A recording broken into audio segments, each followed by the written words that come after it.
தேவனுடைய நாமம் மகிமைப்படுவதாக. சில சமயங்களில் மற்ற ஊழியர்கள் எனக்கு ஃபோன் பண்ணி, பிரதர் ஏதாவது வாலிப வயசில் ஊழியம் செய்கிறவங்க இருந்தாங்கன்னா சொல்லுங்கன்னு சொல்லுவாங்க. அப்போ எனக்கு தோணும், என்னைய வயசானவங்கன்னு நினச்சிக்கிட்டாங்க அப்படின்னு. ஆனால் சகோதரன் இன்னைக்கு அறிமுகப்படுத்தும் போது வாலிப வயதில் அப்படின்னு சொல்லும்போது எனக்கு ரொம்ப சந்தோஷமாக இருந்தது. பரவாயில்ல, உங்கள் சபையில் என்னை இன்னும் வாலிபராக நீங்கள் நினைக்கிறீங்க. சரி, இந்த நாளிலே நம்முடைய ஆண்டவராகிய இயேசு கிறிஸ்துவனுடைய வல்லமையை குறித்து நான் உங்களுக்கு பேச விரும்புகிறேன். நீங்கள் மத்தேயு எழுதின சுவிசேஷம் 8ஆம் அதிகாரம் 9ஆம் அதிகாரம் இந்த 2 அதிகாரத்தையும் முழுமையாக நீங்கள் படித்து பார்த்தால் இயேசு கிறிஸ்து செய்ததான 10 அற்புத செயல்களை நம்ம பார்க்க முடியும். நீங்கள் வீட்டில் போய் இதை நிச்சயமாக படிக்கணும். இந்த 2 அதிகாரத்தில் எத்தனை அற்புதங்கள் செய்திருக்கிறாரு? 10 அற்புதங்களை மத்தேயு எழுதி வைத்திருக்கிறார். இயேசு கிறிஸ்து மொத்தமாக 10 தான் செஞ்சாருங்கிறது அர்த்தம் கிடையாது. இந்த 2 அதிகாரங்களில் மத்தேயு எழுதி வச்சிருக்கிறாரு இயேசு கிறிஸ்து செய்த 10 அற்புதங்கள். அவர் செய்த அற்புதங்களுடைய நோக்கம் 2. ஒன்று, மனிதர்களுடைய தேவையை பூர்த்தி செய்வதற்காக அற்புதத்தை செய்தார். 2வது, தான் மேசியா என்பதை நிரூபிப்பதற்காக என்ன செஞ்சிருக்கிறாரு? அற்புதங்களை செய்திருக்கிறார். சரி, இதுல 8ஆம் அதிகாரத்தில் முதல் 22 வசனங்களை நீங்க வாசித்து பார்த்தீங்கன்னா இயேசு கிறிஸ்து செய்த 3 அற்புதங்களை மத்தேயு எழுதி வைத்திருக்கிறார். அதுல 8ஆம் அதிகாரத்தில் முதல் 4 வசனங்களை நாம வாசிக்கலாம். 8ஆம் அதிகாரத்தினுடைய முதல் 4 வசனங்கள்.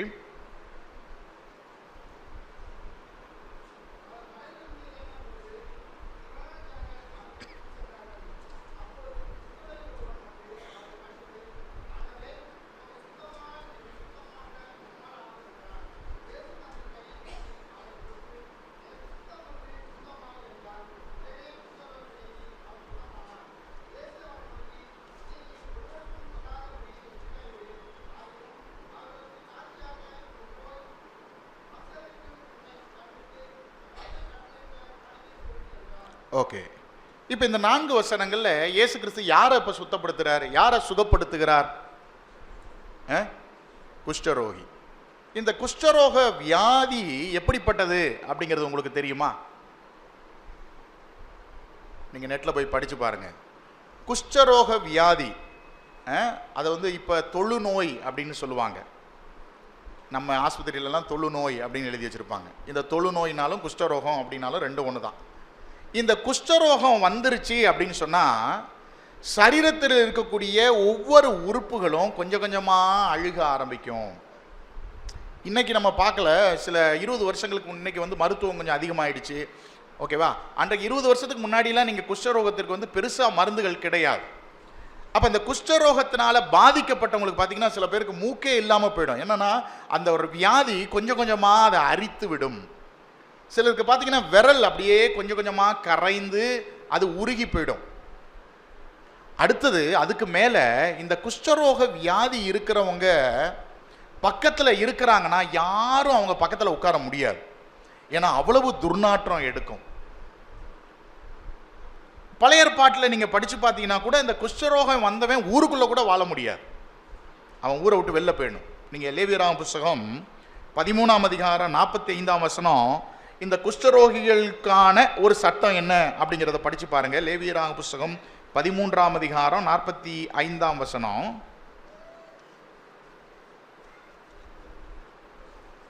லேவியராகமம் 13:45.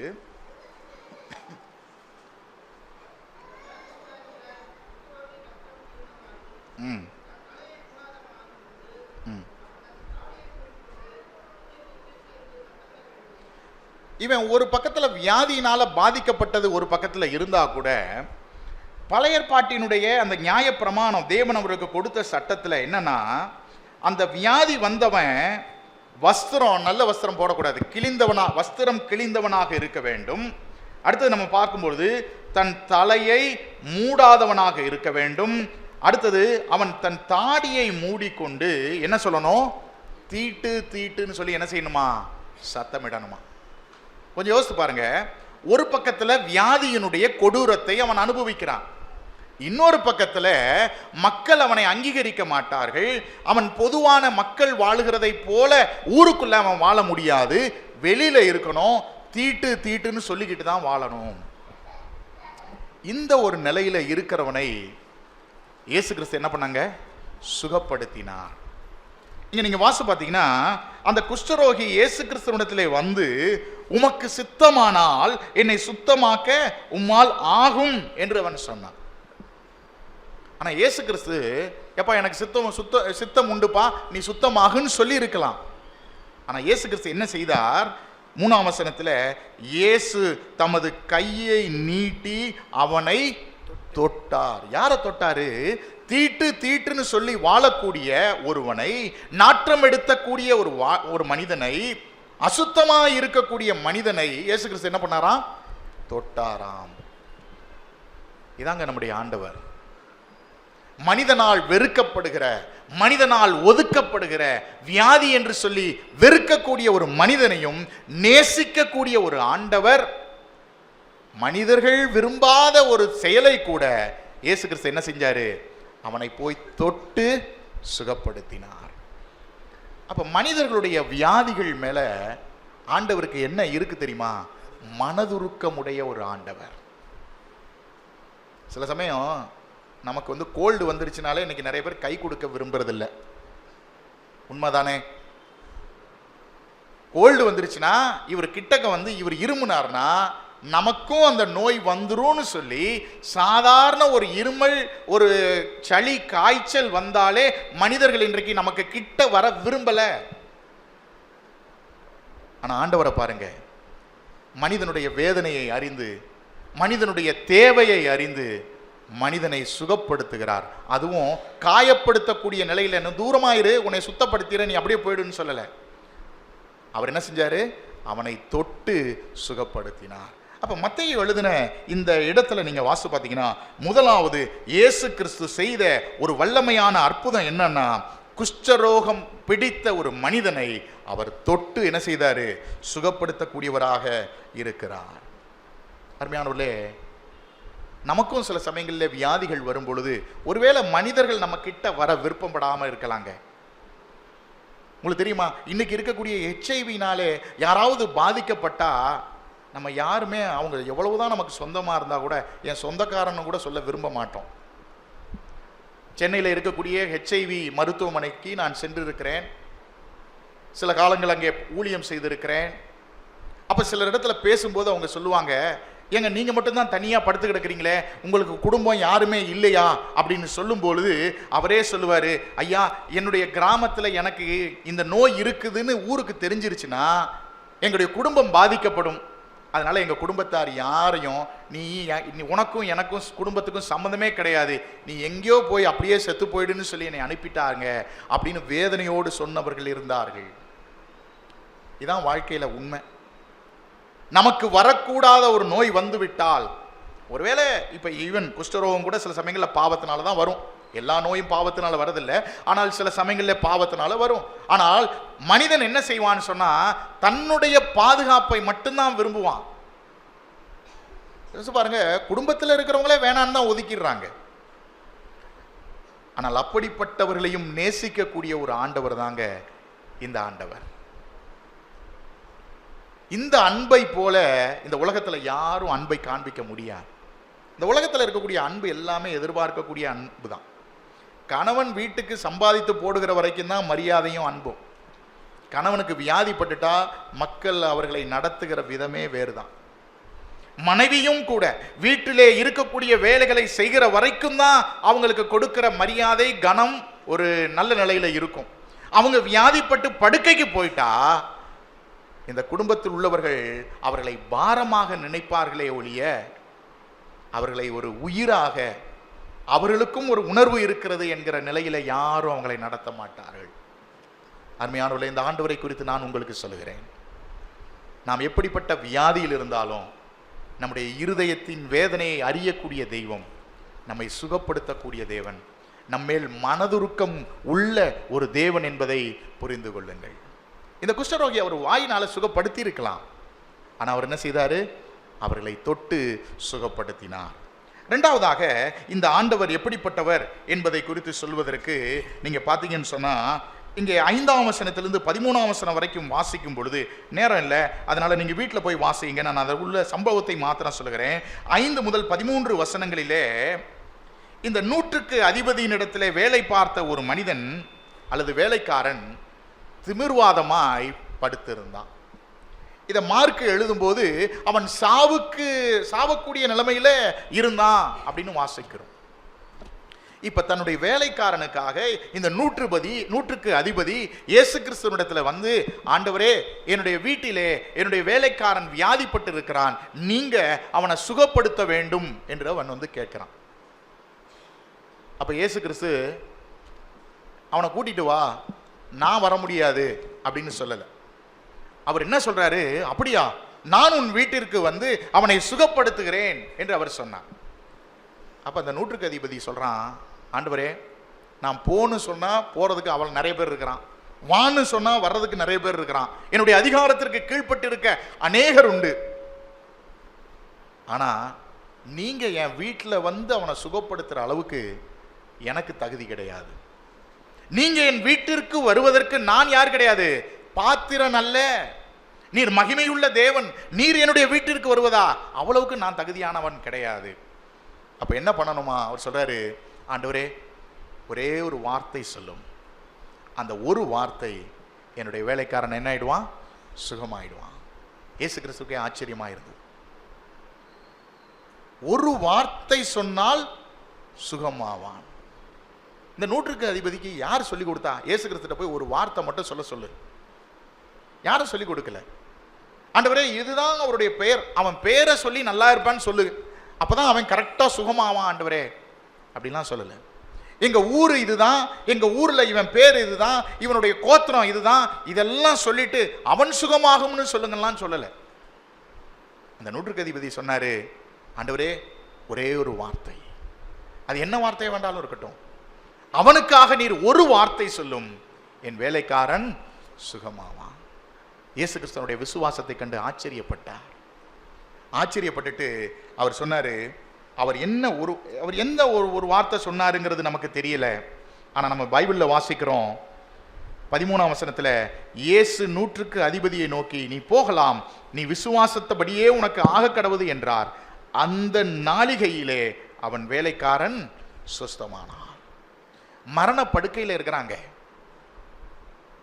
இன்னைக்கும் நீங்க சில சமயங்களில் சில வியாதிகளுக்கு நீங்க போனீங்கன்னா, இந்த ஹாஸ்பிட்டல்லே இருக்கக்கூடிய சில அனுபவங்கள் உள்ளவங்களுக்கு அது நிறையவே தெரியும். ஹாஸ்பிட்டலில் 1 மாதம் நம்ம தங்கி இருந்தா, இந்த ஜிஹெச் அதே போல மற்ற ஹாஸ்பிட்டலில் நீங்க தங்கி இருந்தீங்கன்னா நம்மளுக்கு மன பாதிப்பு வந்துடும், மன அழுத்தம் வந்துடும். ஏன் அப்படின்னா, திடீர்னு ஒரு பக்கம் அழுவாங்க, என்னன்னு கேட்டா நல்லா இருந்தாரு இறந்துட்டாருன்னுவாங்க. திடீர்னு ஒரு பரபரப்பா, என்ன ஆக்சிடென்ட்ல ரொம்ப மோசமான ஒரு கேஸ். சில இடங்கள்ல போர்வையை போட்டு ஓரமா வச்சிருப்பாங்க, நம்ம என்னன்னு தெரியாம எடுத்து பார்த்தா கூட அதுல இறந்து போனவங்க இருப்பாங்க. நமக்கு ஒரு மன அழுத்தம் வந்துடும். இப்ப இந்த திமிர்வாதக்காரனை பார்க்கும்போது இறந்து போயிடுவாங்கிறத ஒரு சூழல்ல தான் இருக்கிறான். நம்பிக்கை கிடையாது. சில சமயங்களில் மருத்துவர் சொல்லுவாங்க, நீங்க வீட்டுக்கு எடுத்துட்டு போயிடுங்க. சில சமயங்களில் ஈவன் சில விஷயங்களை சுகப்படுத்த முடியாதுங்கிறத மருத்துவர்கள் நேரடியாக சொல்ல மாட்டாங்க. அவங்க என்ன சொல்லுவாங்க, நீங்க வீட்டுக்கு போங்க, இதெல்லாம் செய்யுங்க, கொஞ்சம் சரீரத்தில் அசைவு வந்துருச்சுன்னா நீங்க கூட்டிட்டு வாங்க, மற்ற ட்ரீட்மெண்ட் பண்ணலாம்னு சொல்லுவாங்க. இப்ப திமிர்வாதக்காரனுடைய நிலைமை என்னன்னா, இனிமேல் மருத்துவம் பார்க்கறதுக்கு வழியே இல்லை, ஒண்ணுமே செய்ய முடியாது. ஆனால் அப்படிப்பட்ட ஒரு மனிதனை இயேசு கிறிஸ்து என்ன பண்ணாரு, சுகப்படுத்தினார். அந்த 100க்கு அதிபதியை பார்த்து சொன்னாரு, நீ போலாம்பா, உன் விசுவாசத்தின்படி உனக்கு ஆக கடவுது. அவர் எந்த நேரத்தில் சொன்னாரோ அதே நேரத்தில் என்ன பண்ணாரு, அங்கே வாசிக்கிறோம், அந்த நாளிகையிலே. இயேசு கிறிஸ்துவுடைய வல்லமையை பார்த்தீங்களா? அவருடைய தொடுதல்ல வல்லமை இருக்கிறது, அவருடைய வார்த்தையில வல்லமை இருக்கு. நாம சேவிக்கிற ஆண்டவர் அப்படிப்பட்டவருங்க. நம் சேவிக்கிற ஆண்டவர், அவர் தொடுவார் என்றால் அதிலே ஒரு வல்லமை இருக்கிறது. அந்த இயேசு கிறிஸ்து ஒரு வார்த்தை சொல்வாரானால் அந்த வார்த்தையிலே வல்லமை இருக்கிறது. ஈவன் சாக கிடக்கிற ஒரு மனிதன் கூட புதிய வாழ்வை பெற்றுக் கொள்கிறான். எவ்வளவு பெரிய ஆண்டவர் நம்முடைய ஆண்டவர்! அவனுக்கு ஆக்சுவலா எல்லாத்தையும் அவனுடைய ரெக்கார்டை க்ளோஸ் பண்ற நேரத்தில் அவனுடைய ரெக்கார்டை க்ளோஸ் பண்ணாத, அவன் வாழ்வான். இன்னும் அவனுடைய ரெக்கார்டு இருக்கட்டும்ங்கிற ஒரு நிலையில ஆண்டவர் வைக்கிறார். எவ்வளவு ஒரு வல்லமையுள்ள ஆண்டவர் நம்முடைய ஆண்டவர். இங்க நீங்க வாசிக்கும் பொழுது இயேசு கிறிஸ்து செய்ததான இன்னொரு அற்புதத்தை குறித்து அவர் சொல்றாரு, இந்த 100க்கு அதிபதியினுடைய வேலைக்காரன் மிக அற்புதமாக குணமாக்கப்படுகிறார். எப்படி குணமாக்கப்பட்டார்? ஒரே ஒரு வார்த்தை. இயேசு கிறிஸ்து அவன் முகம் யாருன்னு காமி, அவன் எப்படி படுத்திருக்கிறான்னு சொல்லு, அவனுடைய வியாதியை எனக்கு விளக்கி சொல்லு. இப்போ நம்ம ஒரு மருத்துவத்தை ஒரு ஹாஸ்பிட்டலில் பார்த்துட்டு இன்னொரு ஹாஸ்பிட்டலுக்கு அதே நோக்கி சிகிச்சைக்கு போனோம்னா, எப்பா ஹிஸ்ட்ரி என்ன, ஹிஸ்ட்ரியை கொண்டு வா, என்னென்னலாம் ட்ரீட்மெண்ட் பண்ணியிருக்கிறாங்க அந்த ரெக்கார்டை கொண்டு வா, இதை பார்க்கணும், இதை படிக்கணும், இப்படி செய்யணும், அப்படி செய்யணும்னு மருத்துவர்கள் 1000 விளக்கம் கேட்டு தான் செய்கிறாங்க. அந்த மருத்துவரில் பார்த்து, ஏப்பா டாக்டர் நீங்கள் இவ்வளவு கேட்குறீங்களே, நான் இதெல்லாம் கொண்டு வந்து கொடுத்துட்டா 100% ஷியோரா நீங்கள் வந்து குணப்படுத்திடுவீங்களான்னு கேட்டால் அதெல்லாம் சொல்ல முடியாது, நீ கொண்டு வா, அப்போ தான் நான் ட்ரீட்மெண்ட் பண்ண முடியும்னு சொல்லுவாங்க.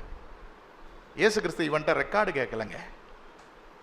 எப்படி நோய் வந்தது, எதனால் வந்தது, என்னெல்லாம் பாதிப்பு, இதெல்லாம் எதுவுமே கேட்கல, உன்னை பார்க்க கூட இல்லை. ஒரே ஒரு வார்த்தை சொன்னார். அந்த நாளிகையிலே அவன் என்ன செய்யப்பட்டான்?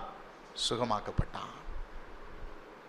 மூணாவதாக இயேசு கிறிஸ்து செய்ததான ஒரு அற்புதத்தை 14ஆம் வசனத்திலிருந்து 17ஆம் வசனம் வரைக்கும் வாசிக்கிறோம். அந்த 14லேருந்து 17 வரைக்கும் நீங்க வாசிக்கும் போது, இந்த பேதுருனுடைய மாமி ஜுரமாய் அவங்க என்ன செஞ்சாங்க? கிடக்கிறதை கண்டார்கள். அங்க நீங்க வாசி பார்த்தீங்கன்னா, இயேசு கிறிஸ்து என்ன பண்ணாரு? அவர் அவள் கையை தொட்ட உடனே ஜுரம் அவளை விட்டு நீங்கிற்று. இப்ப இயேசு கிறிஸ்து வியாதியினாலே படுத்திருக்கக்கூடிய பேதுருடைய மாமியினிடத்தில் வருகிறார். வந்து என்ன பண்ணாரு? அங்க நம்ம வாசிக்கிறோம், அவர் கையை தொட்ட உடனே. இதாங்க வல்லமை. இந்த மாதிரி வல்லமை எங்கேயுமே பார்க்க முடியாது.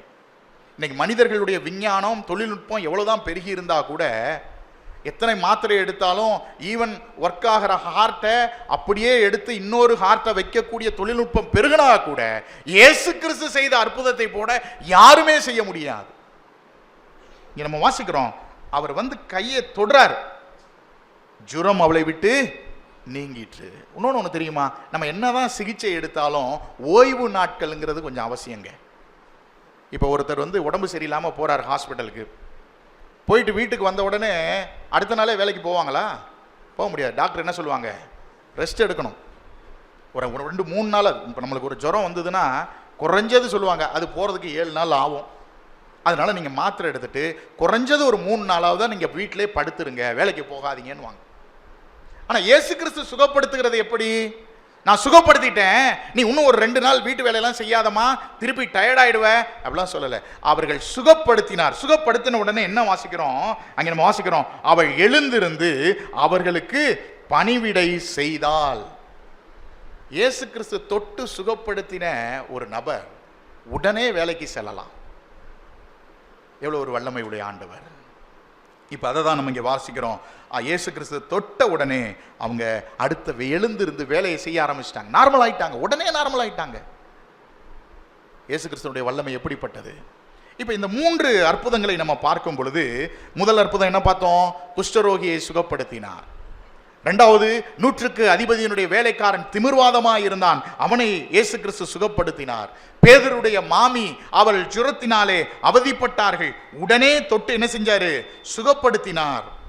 அப்ப இதெல்லாம் எதை காண்பிக்குதுன்னா, இயேசு கிறிஸ்துவால குணமாக்க முடியாத நோயின்னு இந்த உலகத்துல எதுவுமே கிடையாது. அப்ப நமக்கு வர கேள்வி, அப்போ ஏன் பிரதர் விசுவாசிகள் நிறைய பேர் நோயினாலே இறந்து போகக்கூடிய ஒரு சூழல் வருகிறது? ஒன்று தெரிந்துங்களுங்க, தேவன் ஒவ்வொருவருக்கும் ஒவ்வொரு நோக்கத்தை வைத்திருப்பார். தேவனால இப்போ எனக்கு சுகம் ஆகலை அப்படின்னா தேவனால முடியாது என்பது அர்த்தம் அல்ல. தேவனால் எல்லாவற்றையும் செய்ய முடியும். தேவன் தம்முடைய நோக்கத்தை நிறைவேற்றுவதற்காக, தம்முடைய திட்டத்தை நிறைவேற்றுவதற்காக அதை செய்யக்கூடியவராக இருக்கிறார். ஆனால் இயேசு கிறிஸ்து நம்முடைய எல்லா வியாதிகளிலிருந்தும் நம்மை குணப்படுத்த அவரால் முடியும். அவரால் முடியாதது ஒன்றுமே இல்லை.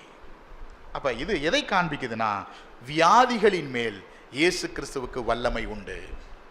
அடுத்த ஒரு சம்பவம், இயேசு கிறிஸ்துவுக்கு வியாதிகள் மேல மட்டும் வல்லமை கிடையாது, இயற்கையின் மேல் கூட அவருக்கு வல்லமை உண்டு. நீங்க இதே 8ஆம் அதிகாரம் 23 27 வசனங்களை வாசிங்களேன். அவர் படவில் ஏறின போது அவருடைய சீஷர்கள் அவருக்கு பின் ஏறினார்கள். அப்போது படவு அலைகளினால் மூடப்படத்தக்கதாய் கடலில் பெருங்காற்று உண்டாயிற்று. அவரோ நித்திரையாய் இருந்தார். அப்போது அவருடைய சீஷர்கள் வந்து அவரை எழுப்பி, ஆண்டவரே, எங்களை ரட்சியும், மடிந்து போகிறோம் என்றார்கள்.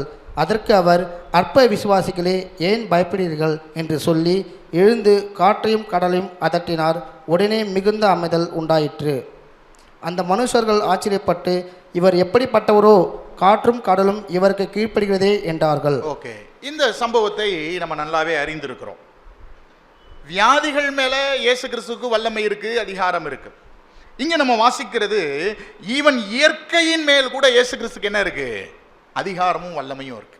நீங்க இங்க வாசி பார்த்தீங்கன்னா, அவர் படவில ஏறின போது அவருடைய சீஷர்களும் அவருக்கு பின் ஏறினார்கள். இப்ப படவு போய்கிட்டு இருக்கும்போது, படவு அலைகளினால் மூடத்தக்கதாய் கடலில் என்ன உண்டாயிற்று? பெருங்காற்று உண்டாயிற்று. சில சமயம் நம்மளும் நினைப்போம், எங்க இயேசு கிறிஸ்துவை நாங்கள் ஏற்றுக்கொண்டோம், அவர் சொல்றபடி தான் வாழ்கிறோம், காலையில் எழுந்து ஜெபம் பண்ணுறோம், காலையில் எழுந்து வேதம் வாசிக்கிறோம், அவருக்கு காணிக்க கொடுக்குறோம், சபைக்கு வருகிறோம், பைபிள் ஸ்டடியில் அட்டம் பண்ணுறோம், ஜெபம் பண்ணுறோம், மற்றவங்களுக்கு தான தர்மம் பண்ணுறோம், அப்புறம் ஏங்க எனக்கு கஷ்டம்? இயேசு கிறிஸ்து என்னோடு கூட இருக்கிறார் என்றால் ஏன் எனக்கு கஷ்டம்? ஒன்று தெரிஞ்சுக்கங்க, இயேசு கிறிஸ்து படவில் இருந்தாலும் பெருங்காற்று வரும். இப்போ இங்கே படகுல யார் இருக்கா? சீஷர்கள் மட்டுமா இருக்கிறாங்க? இல்லையே, சீஷர்கள் இருக்கிறாங்க, யாரும் இருக்கிறாரு கூட, இயேசு கிறிஸ்துவும் இருக்கிறார். அப்ப இயேசு கிறிஸ்து இருக்கும்போது ஏன் பெருங்காற்று? வாழ்க்கையினுடைய யதார்த்தம், நம்ம கிறிஸ்தவர்கள் ஆகிவிட்டோம் என்பதற்காக வாழ்க்கையில கஷ்டங்கள் வராது, பாடுகள் வராது, பொருளாதார நெருக்கடிகள் வராது, குடும்ப பிரிவுகள் வராது, வேதனைகள் வராது, காயப்படாமல் இருப்போம், இப்படிலாம் நினைக்காதீங்க. இது எல்லாமே நம்முடைய வாழ்க்கையிலையும் வரும். நமக்கும் தோல்விகள் வரும், நமக்கும் வியாதிகள் வரும், நமக்கும் உறவுகளிலே பிரச்சனைகள் ஏற்படும், எல்லாமே நாமளும் எதிர்கொண்டு தான் ஆகணும். இப்போ ஒன்று தெரிஞ்சுக்கணும், இயேசு கிறிஸ்து என்னோடு கூட இருக்கிறார் என்பதற்காக பிரச்சனைகள் இல்லாத வாழ்க்கையை ஆண்டவர் தருவார் என்று எதிர்பார்ப்பது நம்மளுடைய அறியாமை. இங்க இயேசு கிறிஸ்துவும் படகுல இருக்கிறார். படகுல இருக்கும்போது என்னாச்சு? பெரிய அலைகள் உண்டானது. ஆனா அவர் என்ன பண்ணிட்டு இருக்கிறாரு? நித்திரையா இருந்தார். சில சமயம் நமக்கும் பிரச்சனைகள் வரும்போது, இதெல்லாம் ஆண்டவர் பார்க்கிறாரா இல்லையா? இப்படிலாம் நடக்குது, ஏன் அவர் கண்டுக்காத மாதிரி இப்படியே இருக்கிறாரு? சில சமயம் நம்ம என்ன நினைப்போம்? அவசரப்படுவோம். ஏன் ஆண்டவர் பார்த்துட்டு அமைதியா இருக்கிறாரு? நாம துரிதமா இருக்கிறோம், ஆண்டவர் ஏன் துரிதமா இருக்க மாட்டேன்றார்? ஆண்டவர் எப்போதுமே அவருடைய நேரத்தில் செயல்படுவார். நான் ஏற்கனவே உங்களுக்கு சொல்லியிருக்கிறேன், லாசருடைய மரணத்தை குறித்து நான் உங்களுக்கு விளக்கி சொல்லியிருக்கிறேன். லாசரு வியாதிப்பட்டு மரணப்படுக்கையில் இருக்கிறான் என்பதை சகோதரிகள் சொல்லி விடுறாங்க இயேசு கிறிஸ்துட்ட. ஆனா அவர் என்ன பண்றாரு? மெதுவா இருக்கிறாரு. இன்னும் அவர் காதுல வாங்கிட்டாரு. ஆனா 2 நாள் இன்னும் என்ன பண்ணாரு? தாமதமா இருக்கிறார். நம்ம ஒரு பதட்டத்தில் இருக்கும்போது யாராவது அந்த நேரத்தில் போய் மெதுவா வேற ஒரு வேலையை செஞ்சுக்கிட்டு இருந்தா நமக்கு என்ன வரும்? கோபம் வரும். ஒருவேளை இவங்களுக்கெல்லாம் அக்கறை இல்லைன்னு தோணும். இயேசு கிறிஸ்துவுக்கு லாசர் மேல அக்கறை இல்லாம அப்படி செஞ்சாரா? ஈவன் அவங்க சகோதரி சொல்றாங்க, ஆண்டவரே, நீங்க இன்னும் கொஞ்சம் முன்னாடியே வந்திருந்தா எங்களுடைய சகோதரன் மரித்து போயிருக்க மாட்டானே, அவனை காப்பாற்றி இருக்கலாமே. ஆனா இயேசு கிறிஸ்து சொன்னாரு, என்னுடைய நேரத்தின்படி எல்லாமே என்ன செய்யணும்? அவருடைய லாசரு மரிக்கணும், அதிலிருந்து அவரை உயிரோட எழுப்பணுங்கிறது தேவனுடைய திட்டம். தேவனுடைய மகிமை அங்கே வெளிப்பட வேண்டும் என்பது தேவனுடைய திட்டம். அதனால தான் அவர் அப்படி செய்தார். அதனால சில சமயங்களில் நம்ம அவசரப்படுற மாதிரிலாம் ஆண்டவர் செயல்பட மாட்டார். ஆண்டவர் சில சமயங்களில் சில விஷயங்களுக்கு காலதாமதம் பண்ணுவார். ஒன்று தெரிஞ்சுங்க, எப்போதுமே நாம் ஜெபம் செய்தால் சொடக்கு போகிற நேரத்தில் பதில் தருவார்னு பைபிளில் எங்கேயும் சொல்லப்படலை. சில சமயங்களில் நம்ம கேட்ட உடனே ஆண்டவர் பதில் கொடுப்பார், சில சமயங்களில் காலதாமதம் பண்ணுவார். ஆனால் ஏங்கிறது நம்மளால் புரிஞ்சுக்க முடியாது. ஆனால் அவர் அவருடைய திட்டத்தின்படி நம்முடைய நன்மைக்காக அதை செய்வார். இப்போ இங்கே வாசி பார்த்தீங்கன்னா இவ்வளவு பிரச்சனை நடக்குது, ஆனால் அவர் என்ன பண்ணிட்டு இருக்கிறாரு? தூங்கிட்டு இருக்கிறார், நித்திரையா இருக்கிறார். அப்ப சீஷர்கள் என்ன பண்றாங்க பாருங்க, சீஷர்கள் வந்து அவரை எழுப்பி, ஆண்டவரே எங்களை ரட்சியும், மடிந்து போகிறோம் என்றார்கள். இந்த சீஷர்களுக்கும் பதட்டத்தில் ஒரு விஷயத்தை யோசிக்க முடியலை. சில சமயம் பதட்டத்தில் நம்மளும் சரியாக யோசிக்க மாட்டோம், ஓகேவா? சில சமயம் பதட்டத்தில் நம்ம என்ன செய்கிறோங்கிறது நமக்கே தெரியாது. ஒரு முறை என் ஃப்ரெண்டு அப்படி தான் ஃபோனில் பேசிகிட்டு இருக்கிறான் என்கிட்ட. ஒரு நிமிஷம் இருறா அப்படின்னா, என்னடா பிரச்சனை அப்படின்னு கேட்டேன். என் ஃபோனை எங்கேயோ வச்சுட்டேன்டா. அதில் தான்டா பேசிகிட்டு இருக்கிற. ஆமாம்ல. சில சமயங்களில் நமக்கு பதட்டம் இருக்கும்போது நாம் என்ன செய்கிறோங்கிற நினைவு நமக்கு இருக்காது இல்லையா? சில சமயம் நமக்கு முன்னாடி ஒருத்தங்க இருப்பாங்க, ஆனால் அவங்கள தான் தேடிக்கிட்டு இருப்போம், எங்கேயோ நமக்கு முன்னாடி தான் உட்காந்துருப்பாங்க. ஏன்னா பதட்டத்தினால நம்மளால என்ன செய்ய முடியல, அதை பார்க்க முடியல. இப்ப சீசர்களுக்கு பதட்டம், ஆனா ஒரு உண்மையை அவங்க தெரிஞ்சுக்கல. எப்பா நம்ம மூழ்கிறோம்னா நம்மளோட யாரும் சேர்ந்து மூழ்குவா? இயேசு கிறிஸ்து தான் மூழ்குவாரு. ஆனா இவங்க சொல்றாங்க பாருங்க, அவரை எழுப்பி, ஆண்டவரே எங்களை ரட்சியும், எங்களை காப்பாற்றும், நாங்கள் என்ன பண்றோம், மடிந்து போகிறோம். அப்ப இயேசு கிறிஸ்து தானே மடிந்து போகணும். அப்ப சீஷர்கள் விசுவாச குறைவினாலே, பதட்டம் வந்ததுனால தாங்கள் பேசுவது என்னங்கிறது தெரியாமே பேசுறாங்க. அப்ப இயேசு கிறிஸ்து என்ன பண்ணாரு? அப்படியா, காற்று கடலை அமைதியாருன்னு டக்குன்னு சொல்லல. அவர் இவங்களை பார்த்து தான் பேசுறாரு. அற்ப விசுவாசிகளே, ஏன் பயப்படுகிறீர்கள்? எப்ப நான் உங்களோட இருக்கிறேன், ஏன் பயப்படுறேன்? விசுவாசிகளாகிய நம்ம வாழ்க்கையில எதை குறித்தும் பயப்படக்கூடாதுங்க. என்ன வேணாலும் வரட்டுங்க, பயப்படாதீங்க. யார் நம்மோடு கூட இருக்கிறார்? ஆண்டவர் நம்மோடு கூட இருக்கிறார். திகையாதே, கலங்காதே, நான் உன்னோடு இருக்கிறேன் என்று வாக்கு கொடுத்தவர், அந்த வாக்கிலே உண்மையுள்ள ஒரு தேவன் நம்மோடு கூட இருக்கிறார். பல சமயங்களில் பயந்துடுறோம், எதை கேட்டாலும் பயந்துடுறோம். நோயினால சாகுறோமோ இல்லையோ, பயத்தினால தாங்க நிறைய பேர் சாகுறாங்க. பயப்படாதீங்க, எதுவுமே பயப்படக்கூடாது. நீங்க உணர்ந்தீங்க, மனதில் தைரியம் இருந்ததுன்னா, பயம் இல்லாம இருந்தா எதையும் எதிர்கொள்ள முடியும். ஆண்டவர் நம்மோடு இருக்கிறார், அதுக்கு மேல என்ன வேணும்? ஆண்டவரை நம்மோடு கூட இல்லைன்னா தாங்க பயப்படணும். ஈவன் மருத்துவர்கள் இருக்கட்டும், மருத்துவமனை கூட பக்கத்திலே இருக்கட்டும், ஆண்டவர் நம்மோடு இருந்தா நம்ம எதுக்குமே என்ன செய்ய வேண்டியதில்லை, பயப்பட வேண்டியதில்லை. இங்க இவங்கெல்லாம் பதட்டமா இருக்கிறாங்க. இயேசு கிறிஸ்து எழுந்து காற்றே கடலை அமைதியாயிருன்னு சொல்லியிருக்கலாம். ஃபர்ஸ்ட் அவர் அதை சொல்லியிருக்கணும். நியாயமா பார்த்தா நம்மளுடைய அண்டர்ஸ்டாண்டிங்ல அவர் எதை தான் பிரச்சனைக்கு தான் முதல் பதில் சொல்லியிருக்கணும். ஆனா அவர் என்ன சொல்றாரு? எந்திரிச்சு இவங்களை பார்த்து பேசுறாரு. அற்ப விசுவாசிகளை ஏன் பயப்படுவீர்கள் என்று சொல்லி அப்புறம் தான் எழுந்திருக்கிறார். ஒருவேளை படுக்கையிலே அவர் படுத்துக்கிட்டே சொன்னாரா இல்ல எழுந்து உட்கார்ந்தாரான்னு சொல்ல தெரியல.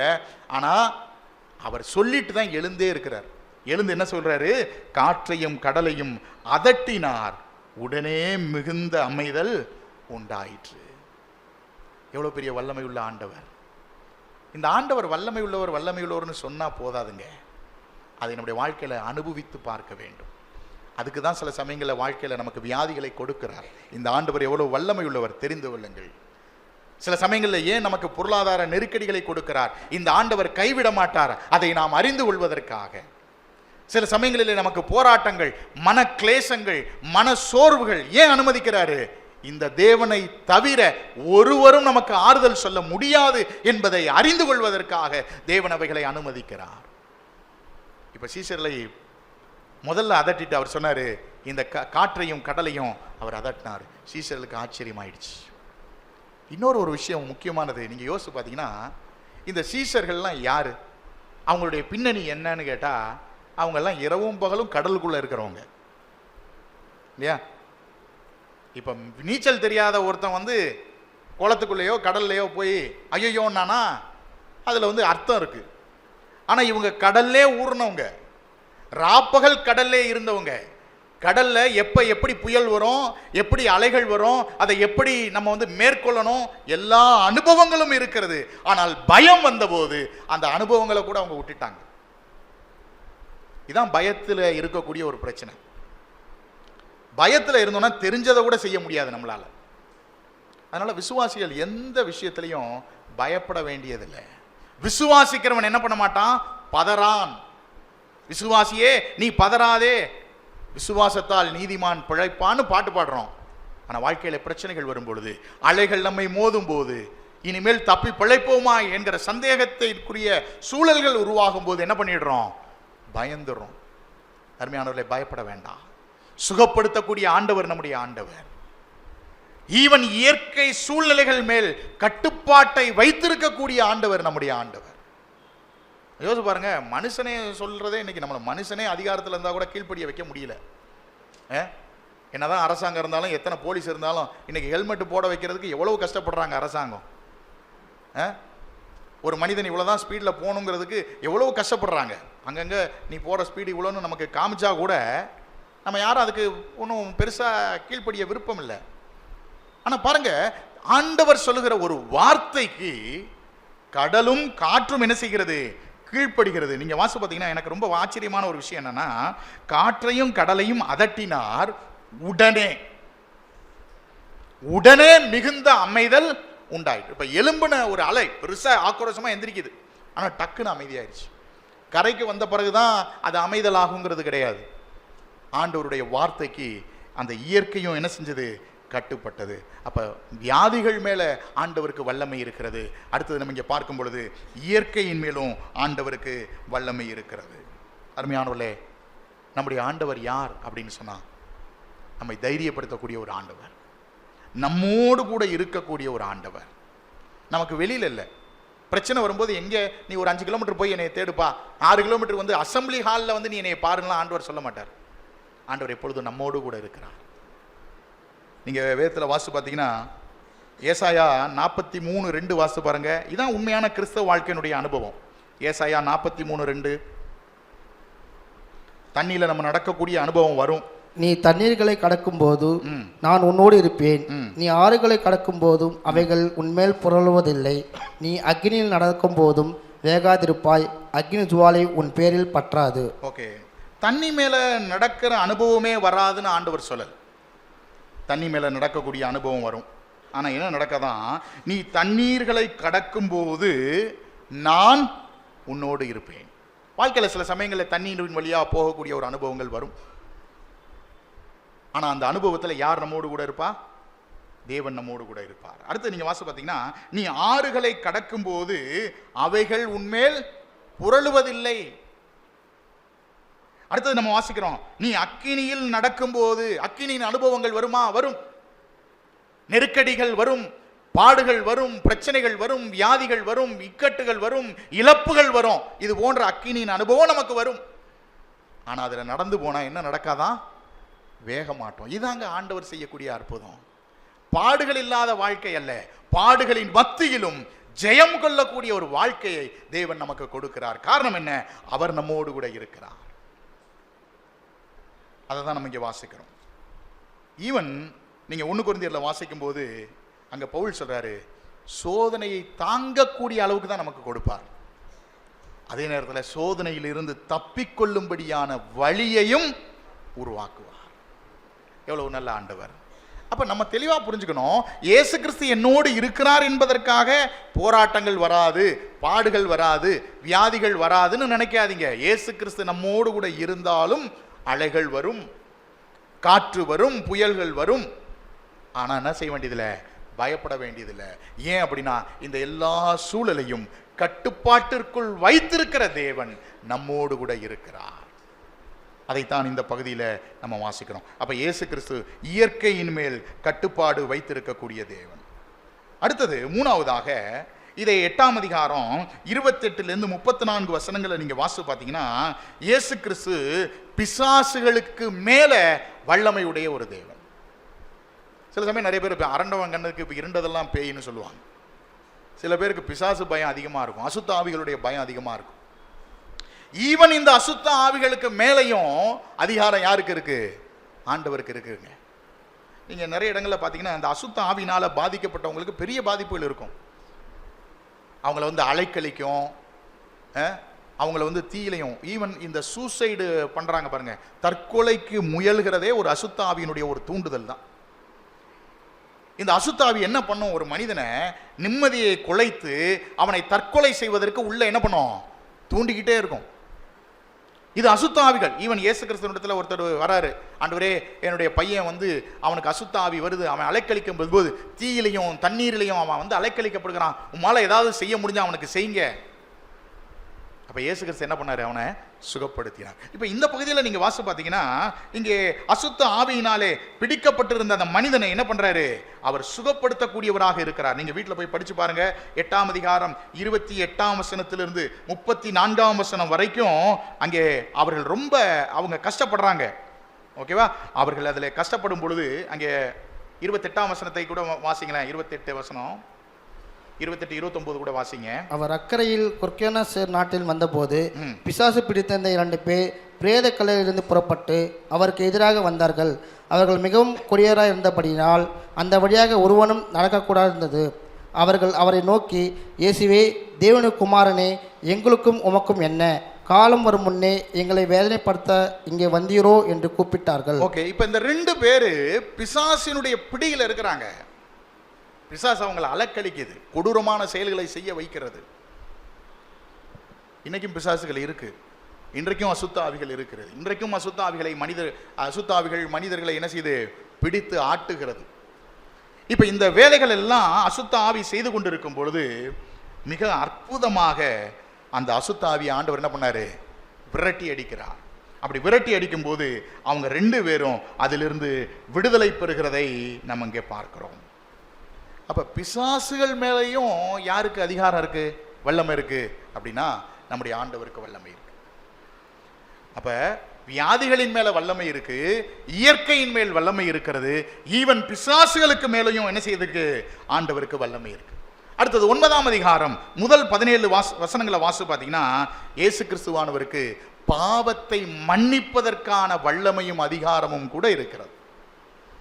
நீங்க இந்த 1 முதல் 17 வசனங்களை நீங்க வாசி பார்த்தீங்கன்னா, இந்த சம்பவத்தில் அந்த ஒரு மனிதன் திமிர்வாதமா படுத்திருக்கிறான்.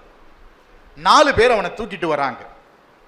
இப்ப தூக்கிட்டு வந்த ஒரு மனிதனை இயேசு கிறிஸ்து திமிர்வாதமாய் படித்திருக்கிறவனை பார்த்து, நீ எழுந்து நடன்னு சொல்லி இருக்கலாம், இல்லது உன் வியாதி நீங்கட்டும் அப்படின்னு சொல்லி இருக்கலாம், இல்ல அவனை போய் தொட்டு சுகப்படுத்தி இருக்கலாம். ஆனா இயேசு கிறிஸ்து என்ன செய்யறாரு? 2ஆம் வசனத்தில் நீங்க வாசித்து பாத்தீங்கன்னா, மகனே திடன்கொள், உன் பாவங்கள் உனக்கு மன்னிக்கப்பட்டதுன்னு சொன்னார்.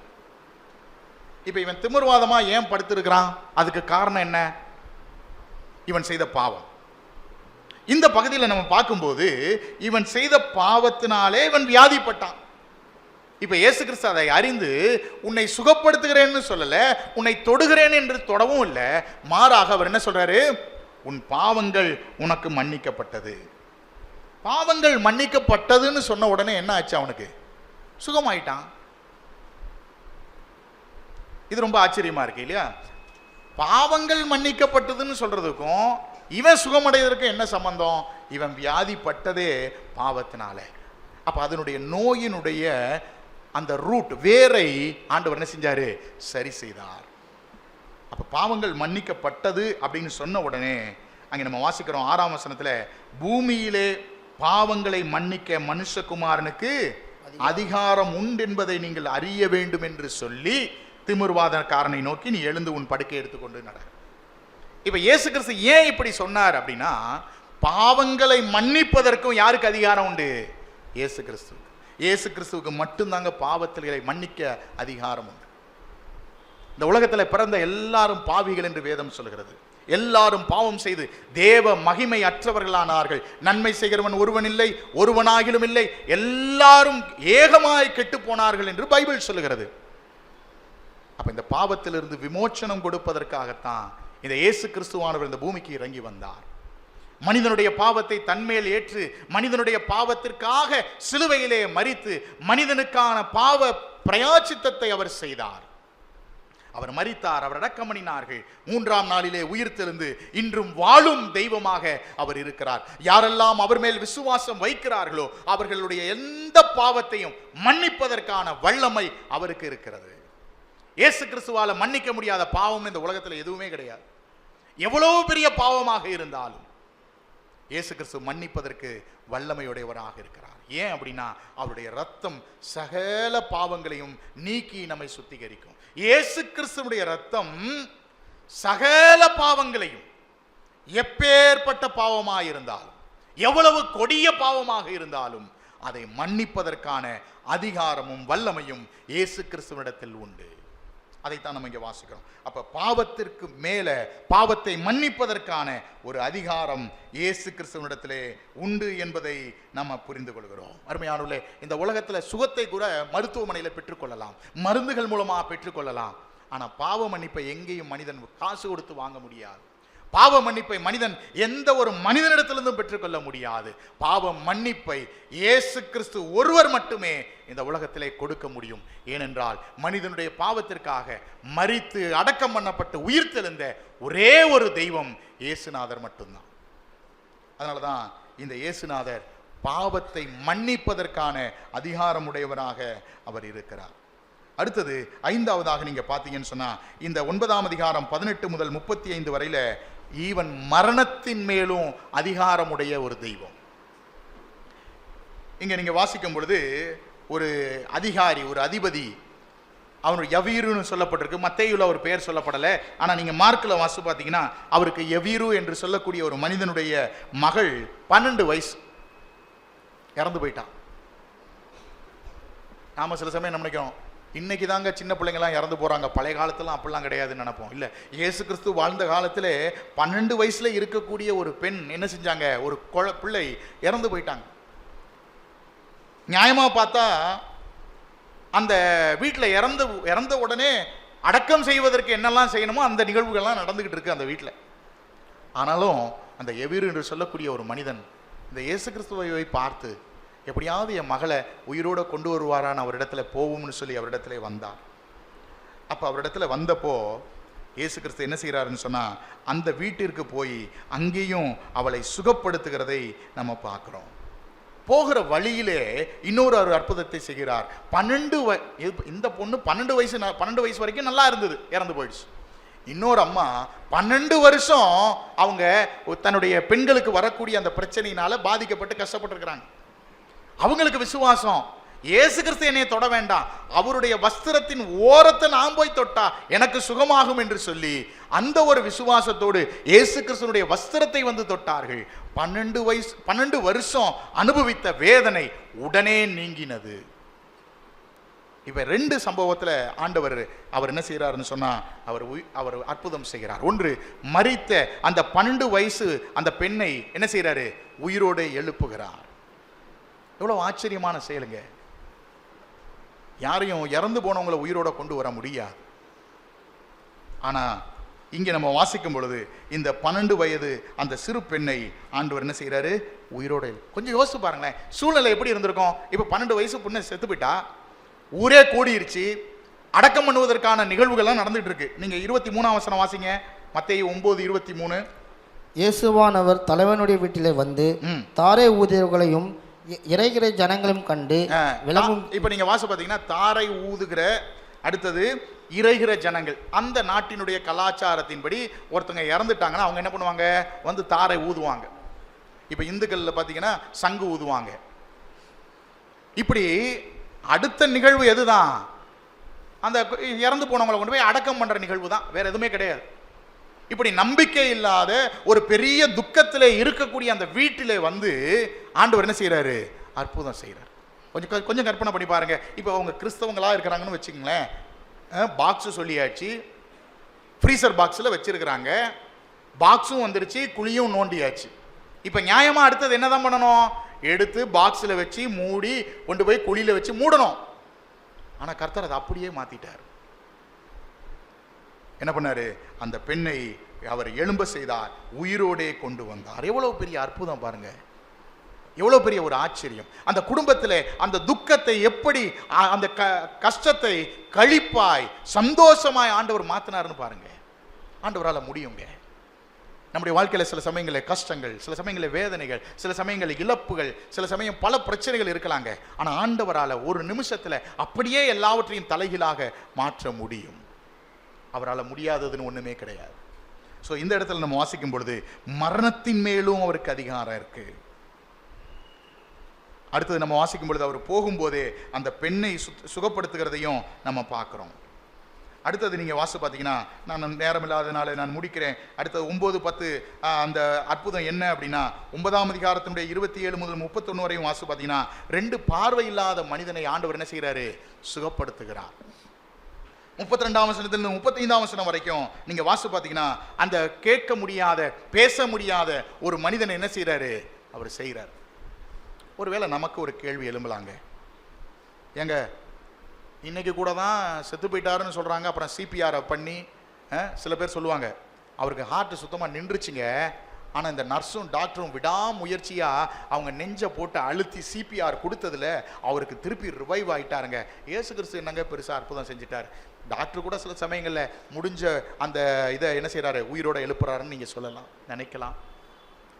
காது கேட்கலன்னா என்ன பிரதர், இன்னைக்கு ஒரு மிஷின் இருக்குது, வாங்கி வச்சா காது கேட்க போகுது. இயேசு கிறிஸ்து மட்டுமா அற்புதம் செஞ்சார்? டெக்னாலஜி கூட அற்புதம் செய்கிறது. பார்வை இல்லாதவனை பார்வையடைய செய்து இயேசு கிறிஸ்து மட்டுமால முடியுமா? ஏன் இன்னைக்கு கண்தானம் செய்கிறார்கள், அதை வாங்கி பொறுத்துகிறார்கள். பார்வை இல்லாதவன் பார்வை அடைகிறானே அப்படின்னு நம்ம யோசிக்கலாம். ஏன் ஜுரம் வந்தா ஒரு ஊசி போட்டால் சரியா போயிடுது, மறுபடியும் அவன் 2 நாள் 3 நாள் ஆனால் அவன் மறுபடியும் ஜுரத்திலேருந்து மீண்டு வந்துடுறானே.